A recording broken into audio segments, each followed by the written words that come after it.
Ephesians 4:1, this is the word of God. I therefore, a prisoner of the Lord, urge you to walk in a manner worthy of the calling to which you have been called, with all humility and gentleness, with patience, bearing with one another in love, eager to maintain the unity of the Spirit in the bond of peace.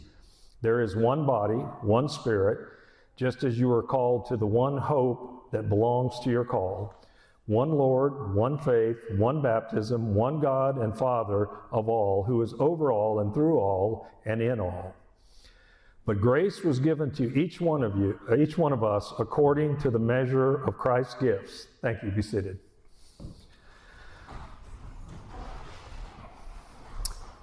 Brad was busy moving, and he asked if one of us would preach. This is a lesson I've actually been wanting to do for a while. I get kind of wrapped around the axle doing, Bethlehem stars and things like that. That's kind of fun. This is a much more serious note. I'm going to be talking about the institution of marriage.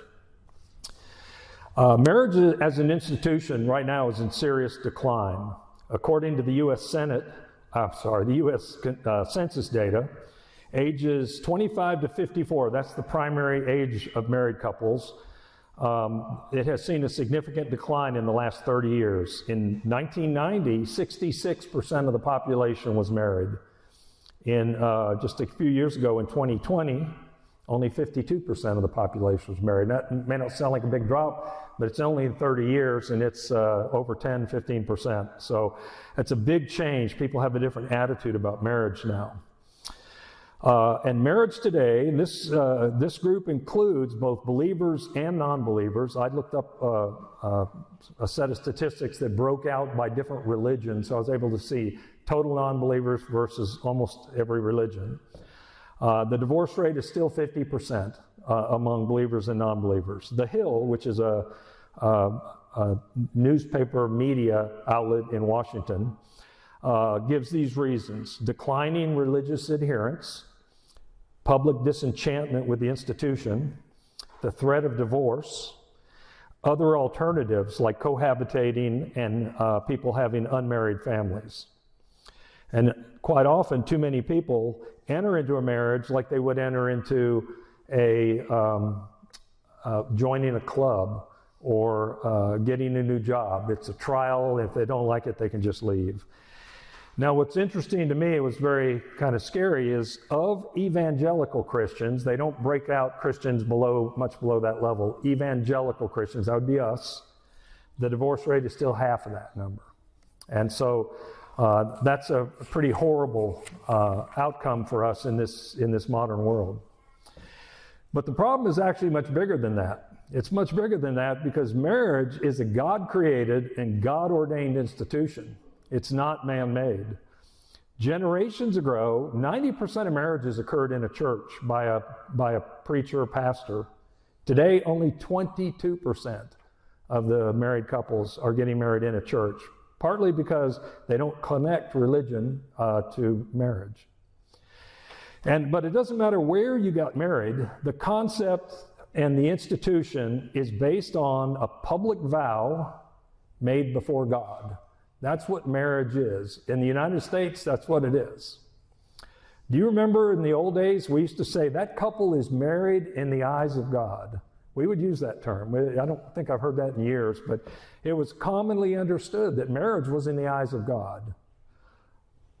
Brad did a lesson a few months ago, it may have been 3 months ago now, where he talked about you shouldn't lightly take any vows. You shouldn't make vows in general. And his lesson was based on some Bible language that says don't make vows.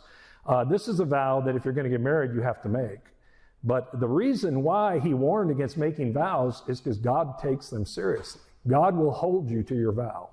And that's the reason why you shouldn't make vows. It's the reason why no one should ever say, well, I by this swear this. You don't make vows lightly, but you do make a marriage vow. Now, a little quick side story. I'm going to just tell a little story and then we're going to go back to it. Once there was a little girl who loved chocolate so much that was all she ate. Every night she'd have a tummy ache. Her wise parents told her she needed to eat other things like a balanced diet of vegetables, fruit, grains, and meat. But that seemed impossible to her, so she didn't listen. Over the years, she grew to hate chocolate. She decided to switch to cobbler, and then she learned to hate cobbler too. The end. All right, so at the end of this, you're going to make sense of that little story. This afternoon, we're going to talk about the biblical principles of marriage. Now, I'm not going to talk about issues of intimacy, and I'm not going to talk about wives submitting. So, I've got my work cut out for me because those are the two main verses people go to about marriage. But I'm going to talk about it in a much more serious light than that. So I think there's at least three great principles, probably more, but I'm going to cover three of them that marriage is based on. Number one, the first principle is God's perfect creation of man and woman. I had it read, the verse that Sam read, and in it we see that God made us in His image. Now, some people I've actually met people who believe this, that we look like Him, but that's not the case. God doesn't have a physical body. He's taken many forms when people have talked to Him, but none of them have been the human form. Angels do that, but God has not done that. God the Father has not done that. But He made us in His image, and I'm going to talk about what that image entails in a minute. He made us male and female, just like the rest of the animal kingdom. And then He gave us that mandate. Now, Sam read that mandate. I'm going to read it again because I'm going to just refer to the mandate. You're going to remember this is the mandate. Be fruitful and multiply and fill the earth and subdue it and have dominion over every living thing that moves on the earth. That's the mandate. Be fruitful and multiply and dominate, have dominion over the earth. But He ends with his final statement. This is the sixth day of creation. He ends with, it was very good. If you go back and look, He only says days 1, 2, 3, and 4, and 5 were good. But day 6 was very good. Now, I assume this is because the pinnacle of His creation was done on that day. And in a very unusual twist in the Bible, that happens once in a while, but it does not happen a lot, where the writer, and I'm going to constantly say God says, because I believe the writers are inspired by God. They're saying what He wants them to say. But the writer backs up.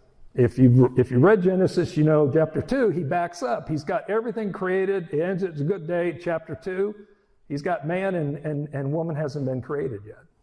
And so he's backed the story up for a reason. Anytime the writers do something this obvious, there's a reason, there's something special we're supposed to see in this.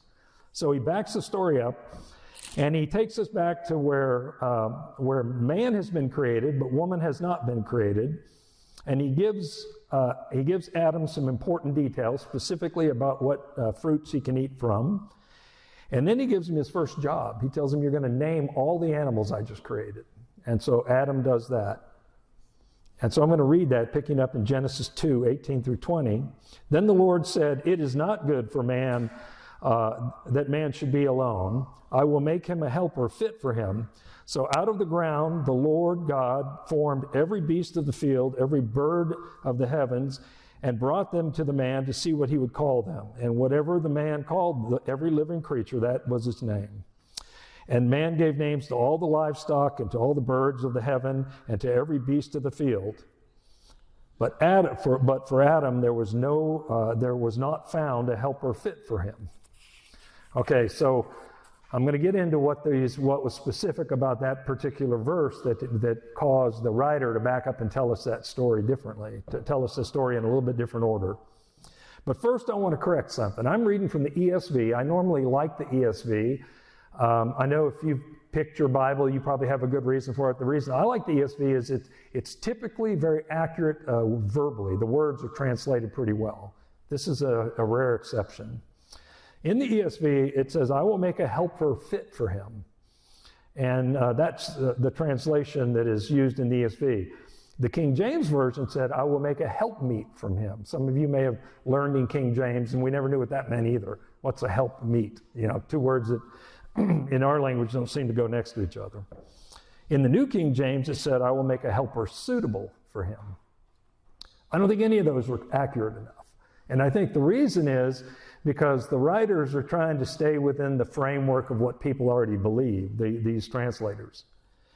The actual words are, the first word for that means a helper is the word azer, and it literally means to aid or to help. That's not the problem.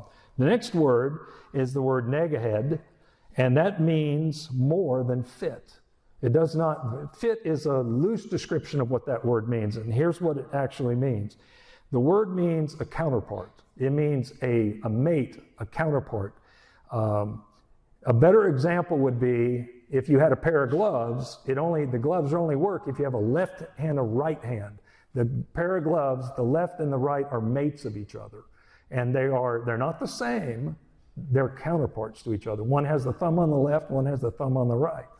But they're not the same, they're different, but they're made for each other. They're still made for you because you have a left and right hand. That's the concept. This is something was made that is a counterpart. God actually knew that Eve was not going to be an exact fit, exactly like Adam. All right, in this story, we see that Adam is created, he doesn't have a helper. At first, it's not clear that bothers Adam at all. He doesn't know. But then God traipses all the animal kingdom in front of him. And what's Adam going to see? In that example, he's going to see male and female deer, male and female everything go in front of him. Because that's what God created. And so that's what's going to go in front of him. And it's not going to take too long for him to realize that he doesn't have the equivalent of that male and female deer and the bear and the dog and all that he's not in the same situation. So Adam does come to that conclusion that there's nothing fit for him. Now in this, I don't think that he's talking about fit as just female, because I don't think Adam understands the complete differences between male and female. This is the day of creation. But what he does understand is all those animals that were in front of him couldn't talk. They couldn't speak, they couldn't communicate with God, and they couldn't follow him, and they couldn't do the mandate. They might be able to populate the world, but they couldn't dominate it. They couldn't bring the world under dominion with him. So Adam is realizing that he doesn't have a partner that can help him do the mandate. The mandate is the important part. So God intended, the purpose for us to go back and see this is God intended for Adam to see that there was a need for Eve. He intended to make sure Adam truly understood that need. And then he puts Adam to sleep and he takes his rib. And that starts in Genesis 2:23 through 25. When Adam wakes up, he says, "This at last is bone of my bone, flesh of my flesh. She should be called woman because she was taken out of man. Therefore, a man shall leave his father and mother and hold fast to his wife, and they shall become one flesh." Now, it's an interesting statement. I think he's been introduced to Eve for the very first time, and the first thing he says is at last, because this is the last. This is the last creation. At last, he finally sees his counterpart, but she does not look like him. You don't have to be very old to realize that women don't look exactly like men, even in most of the animal kingdom. The female lions don't look like the male lions. It's not uncommon to have them look different, but that's not what he's pointing to. He's pointing to this as his helper. This is the person that's going to help him have dominion over the world, and she is his counterpart. The other thing that's interesting is he says he's prophesying here that a man shall leave his father and his mother. He's never met a father and a mother, but he's prophesying here because this is for us. And they should become one flesh. Now, when I read my verse, I meant to tell you, notice all the ones. When I got up here and read my first verse in Ephesians, remember all the ones? One Spirit, one Lord, one hope. Remember all that oneness? Well, guess what? There's a one here too.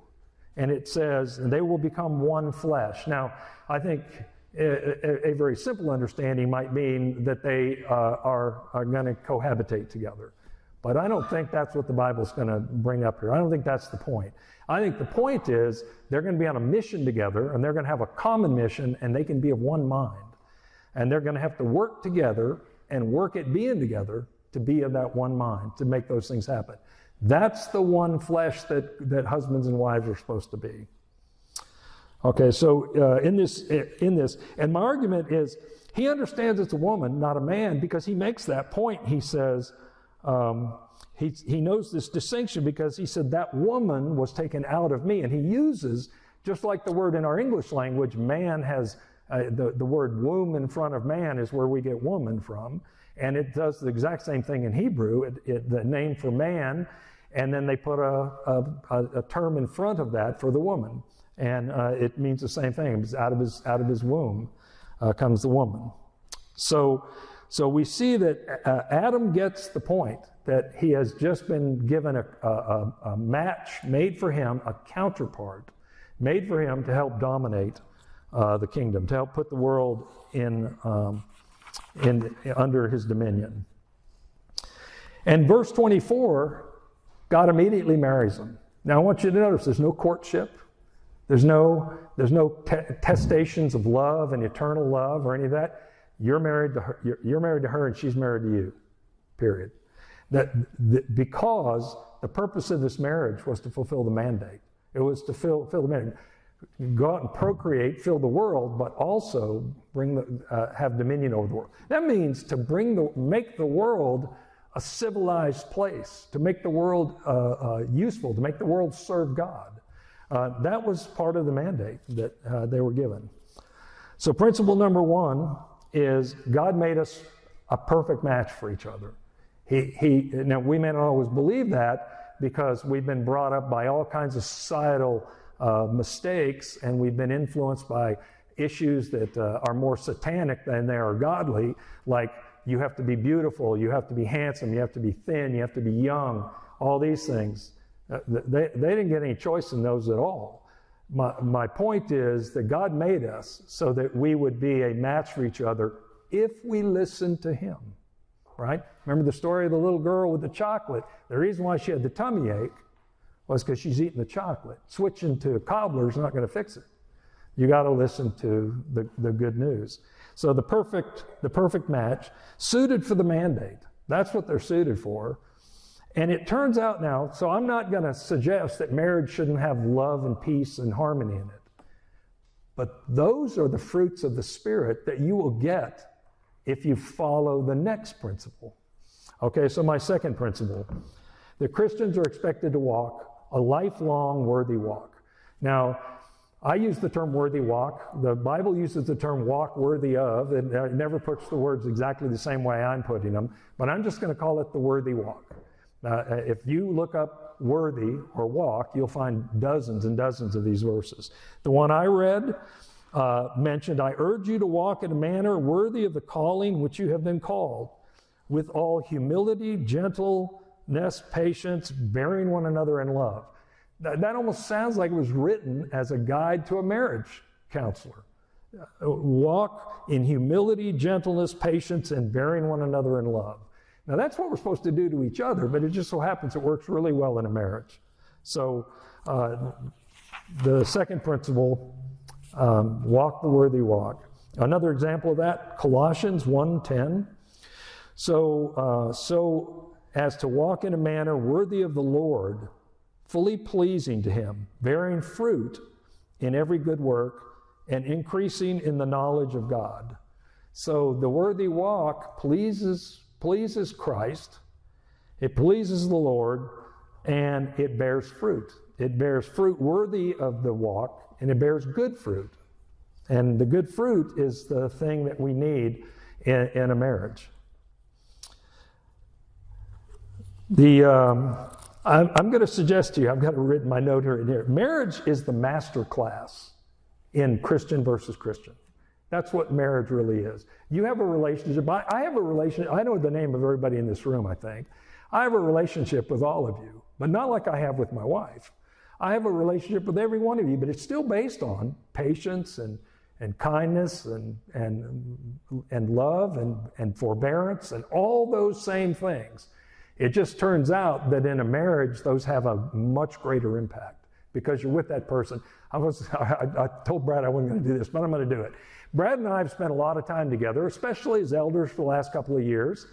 But even before that, we've known each other. And I may disagree with Brad on something, but when I get done with Brad, I get to go home. I don't have to go home with Brad. I mean, if I'm a little frustrated that he doesn't want to spend money on something I do, or, I get to go home and have peace. But if I'm like that with Judy, there's nowhere for me to go. Right? She is at home. And so my point being that these rules of the Christian walk are true in every case, but more true. They're even more important in the Christian marriage. Let's see. I think I just made that point. All right. So the third principle. Marriage is a unique relationship. There isn't anything like it, because we know when God talks to us, he talks to us like we're his children. He even refers to us as his sons or his adopted sons. God refers to himself as our Father, and we are his sons. And Jesus is the elder son, the first son. But we have this son-father relationship with God the Father. And it's actually a great analogy, because parents have complete control of a child. The younger the child, the more control. The older the child, the less. But parents generally have complete control of a child. God has complete control of us. So this analogy works well. The child in the beginning is totally dependent on the parents. And we, especially a newborn Christian, what do we call a babe in Christ? There's another analogy, another human relationship analogy. But a babe in Christ, they need God. You'll often find them seeking out people to talk to, because they're just absorbing all this information about the Bible and about God. So that's how children are. And parents have deeper insights. They're the ones that can raise their children up to grow them both physically and spiritually, to make them better citizens in the world and better citizens in the kingdom. So this analogy, this family relationship analogy, God the Father, us the Son, works well. Galatians 3:26 is a Bible verse that does that. For in Christ Jesus you are all sons of God through the faith. For as many of you who were baptized into Christ have put on Christ. So there he's calling us sons. Just one more of those. The Bible also refers to brothers and sisters. So the relationship we have with all of you is you're our brother or you're our sister. And it really doesn't matter how old you are, how young you are still, to me, you're either my brother or my sister. I don't have any other relationships. Even Judy is my sister at some point, but that's the relationship. That analogy also works well, because as brother and sister, we share like siblings. We're co-equals. As brother and sister in the church, we're kind of all the same. There isn't a rank. I know Brad and I and Brandon are elders, but still, as your brother and sister, we're equal rank with you. We don't carry any greater rank. Those are offices. We look to one another for family for family help. If one of us needs help, you're the first one we're going to ask, because you're the ones we get help from, because you're our brothers, you're our sisters. If I actually have two brothers still alive, but if I had younger brothers that were near me, they'd be the first ones I'd call. But you guys are the first ones I'd call, because you're our brothers. We also have a close relationship. Romans 12 does a great job of doing this. Romans 12:10, love one another with brotherly affection, outdo one another in showing honor. Do not be slothful in zeal, be fervent in spirit, serve the Lord.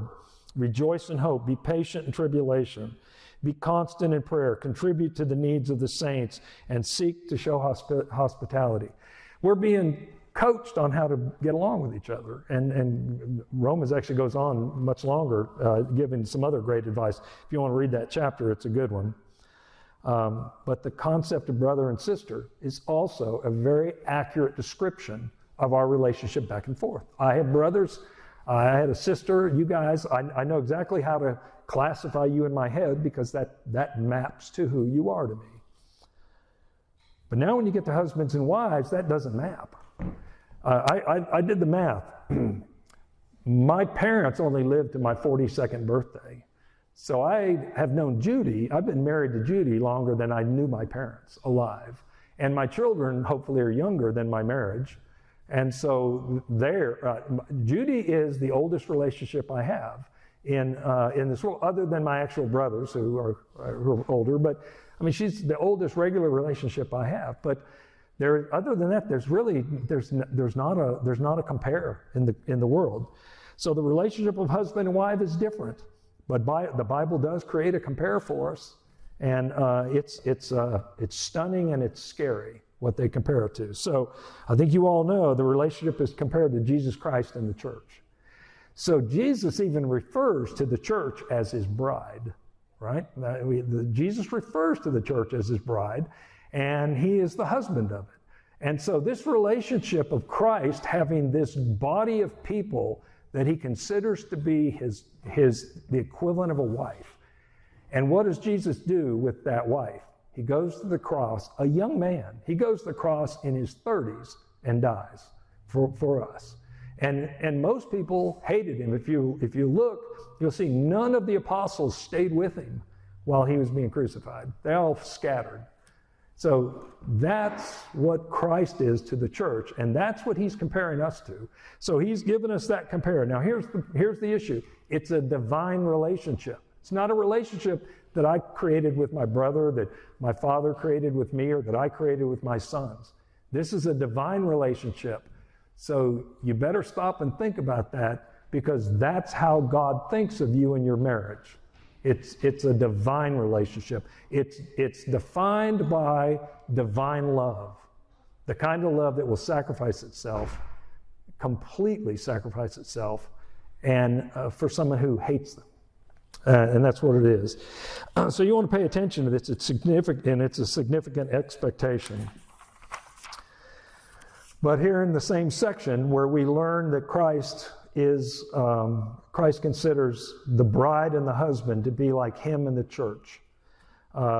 That's found in Ephesians 5:21 through 28, and I'm going to read it. But what I want you to listen to is how much of this verse is about the wife, and how much of this verse is about Christ and the church.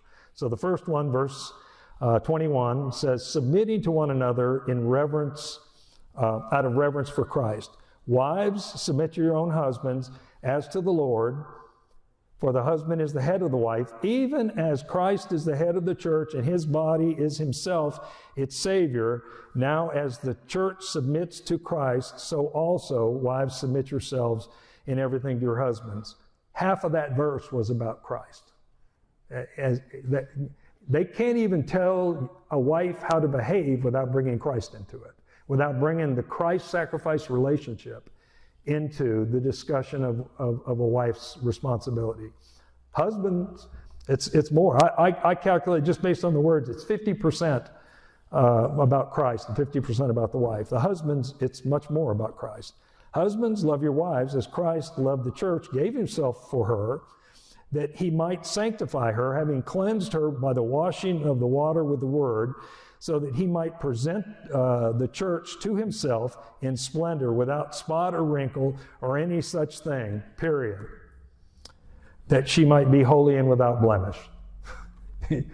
The only part of that was about the husband was, husband, love your wives as Christ loved the church. And the rest of that 2 sentences is about Christ. So the point I'm trying to make here is when God talks to us about the relationship of a wife and a husband, he doesn't use each other, he doesn't use us, he uses himself. He uses himself and the church, and he can't even fill the sentence up with stuff about you. He's filling the sentence up with stuff about him. And the reason is because the focus on him is the key point. That's the key point. So, by the way, I said I wasn't going to focus on submitting here, but I'm going to say this. If the word submitting sticks in your throat as a wife, if the word submitting sticks in your throat, then I need you to check your Christian the moment you became a Christian. Were you on your knees submitting then? Because when we are converted, we're supposed to realize that we're completely lost, and it's only through the grace of God that we get to come back to God. It's only through him. And if you weren't broken to the point of being on your knees then, you probably ought to go back and really think about that and get to that point of broken, because that's who serves God, is people that are broken on their knees and so rejoiceful that he did what he did, that there's nothing he can ask you to do you wouldn't do. There's nothing he would ask you to do that you wouldn't voluntarily do, because of what he did for you. That's the whole idea of the crucifixion and all. So husband or wife, not submitting means you're not walking the worthy walk. You can't walk the worthy walk without submitting. It's about humbling yourself. It's about being at peace with someone else. It's about forgiving people for having wronged you, even if they haven't asked for it. It's about working towards the fruit of the Spirit. By the way, what's the fruit of the Spirit? They make little signs about this all the time. There's lots of fruits of the Spirit, but there's the big three. Does everybody know what the big three are? Love, peace, and joy. Right? You can go to the store today and buy a sign that says love, peace, and joy, or joy, peace, and love. They'll get the words in different orders. That's the fruit of the Spirit. Well, guess what? That's also what you need in a marriage. Most happily married people would say, I have great joy in my life. I'm at peace. My husband and I are always at peace with each other, and we love each other. Well, that's it. Love, joy, and peace. You just nailed the fruit of the Spirit. And so the worthy walk is what gets you that. All right? So I'm working on my conclusion. I think I'm doing good in time. In conclusion, God made us in His image. Now I want to talk about what that image is. We don't look like Him. We don't think like Him. We don't act like Him. But what He did is He gave us the ability to learn and grow spiritually. You can start off as a blank sheet of paper. You don't really know about God. You start pouring a lot of knowledge about God in, and you can change your heart, and you can become the person God wants you to become. And that is how we are in His image. We can seek purity, goodness, and holiness. That's what we can do.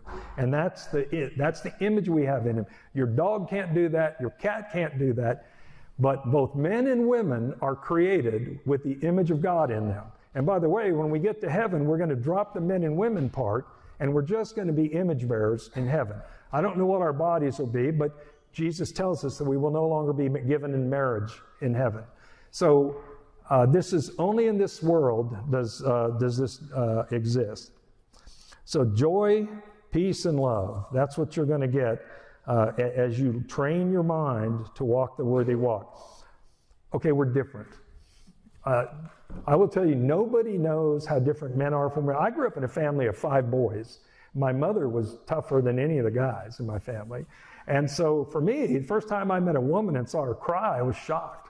I didn't know you could hurt them that. I mean, Judy was married to me like 2 weeks, and she told me she thinks she wants to go back home to her parents.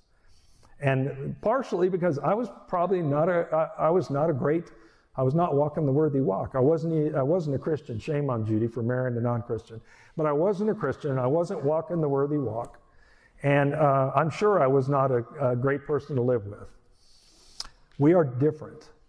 But it's our differences that when we come together, it's our differences that make us greater than we would. If you take 2 people that are identical and you put them together, you just have 2 of everything. You still didn't get any better.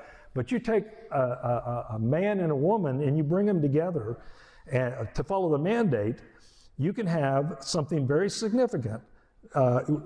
Even though we're different and sometimes opposites, you can combine your strengths. You can be strong and gentle. You can be firm and caring. You can also be logical and emotional.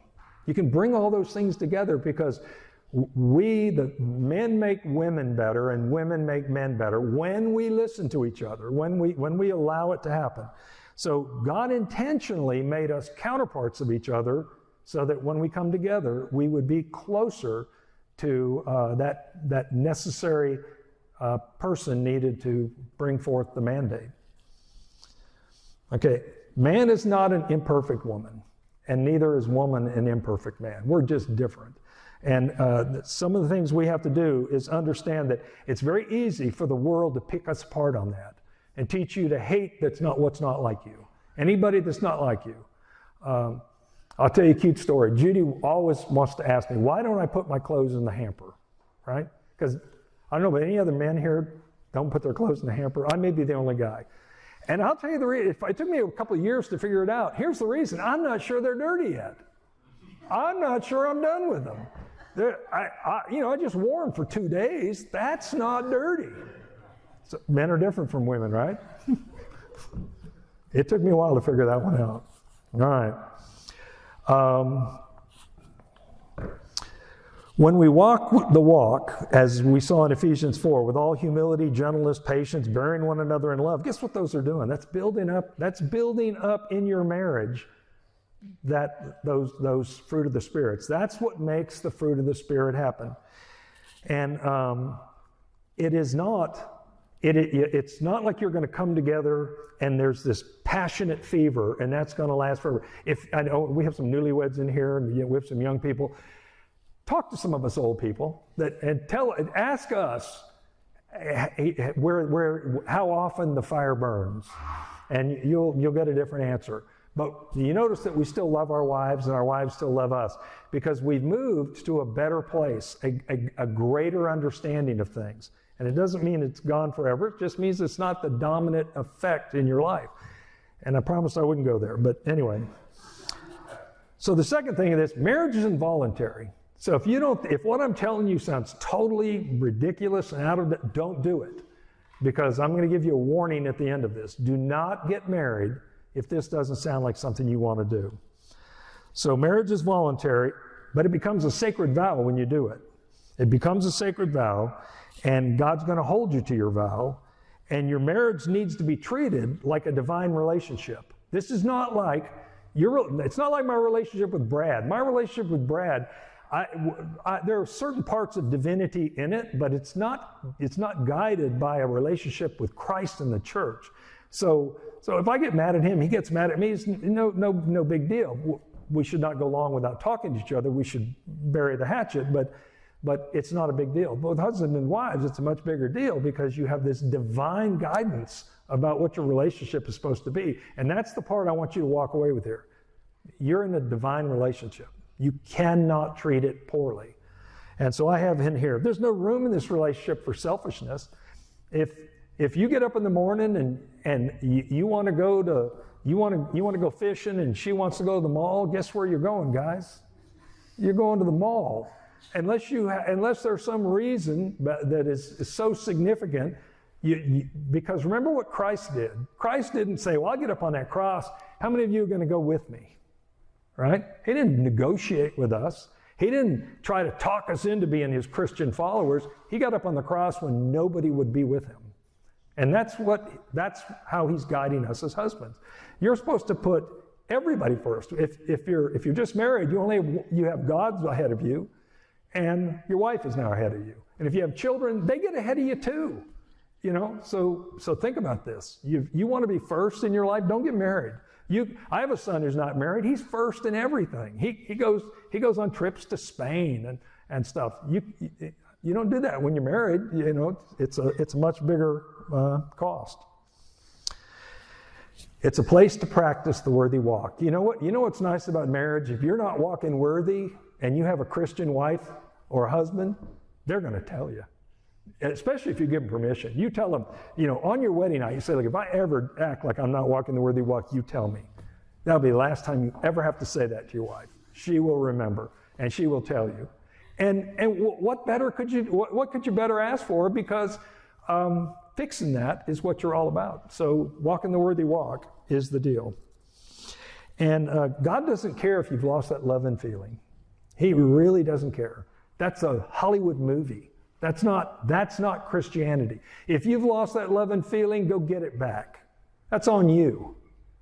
Marriage is about service. It's about agape love, not phileo love. It is about serving one another. And just thank God there's that other love in there too, but that's not the prime directive. The prime directive is to go forth and populate the world and put it under your dominion. I want you to do a mental experiment for me here. I'm just trying to really drive this message home. Just imagine you're in a loveless marriage and hateful and you die. Now, fast forward, second coming, Christ, I don't think this is actually how it happens, but for my analogy, Christ comes to interview you. Hey, Darren, how do you think you did? Well, I served you pretty well. But you hate your wife and you were in a hateful relationship with her. Yeah, but I was good with everything else. Yeah, but that was the big test. That was the big one. You failed at the big one. The little ones don't matter. I don't really care how you got along with Brad or Pam or anybody else. What about Judy? Because that was the test. That's the one I told you was like me in the church. What did you do with that? I'm going to bow my head and probably just go to hell for that, right? I mean, that's the risk here. All right, young men, if you can't imagine giving up all your sports, your toys, your boats, your cars. I had a Corvette. I had a boat when I got married. I had a boat and a Corvette. I have nice cars now, but they're not boats and they're not Corvettes. If you can't imagine giving all that up for the woman that you think you want to marry, don't get married, because you are going to give those up. I don't know many men who have 60. I've been married 47 years. I don't have a 47-year-old boat. But I could buy that Corvette again, but I don't want it now. But if you're a young man, as the husband, your role model is Christ who died on the cross. You need to remember that. That's your role model. So anytime you get in trouble and you get a little confused, remember, sacrificing your life on a cross for someone who hates you is the base level. That's it. That's who your role model is. Young girls, don't accept a marriage proposal if you can't imagine submitting yourself to that person, mind, body, and soul, and setting aside all your childhood dreams and all your imaginations of what marriage would be like. If you can't do that, don't get married, because it's going to disappoint you. And if you're already married, go back and keep your vow. Keep your vow. Become selfless. Find a way to become more selfless. If you're having problems, it's because you put yourself too far up in the list. If you take yourself further back in the list, your marriage will go just fine. And get on the worthy walk. Walk worthy, and joy, peace, and love come. They will come. Choose the right path, and you will always, this is a promise from God, and I can guarantee it's true. If you walk the walk, you will always get the fruit. If you walk the walk, the fruit will come. You will always get the fruit. Ignoring God in this one relationship that He's compared you to the divine Christ and the church, which He died for, could cost you your eternal soul. This is an important relationship, and we can't let it go bad. Marriage is a serious relationship, and it's worthy of whatever sacrifice you need to make. That's just the way it is. Okay, thank you.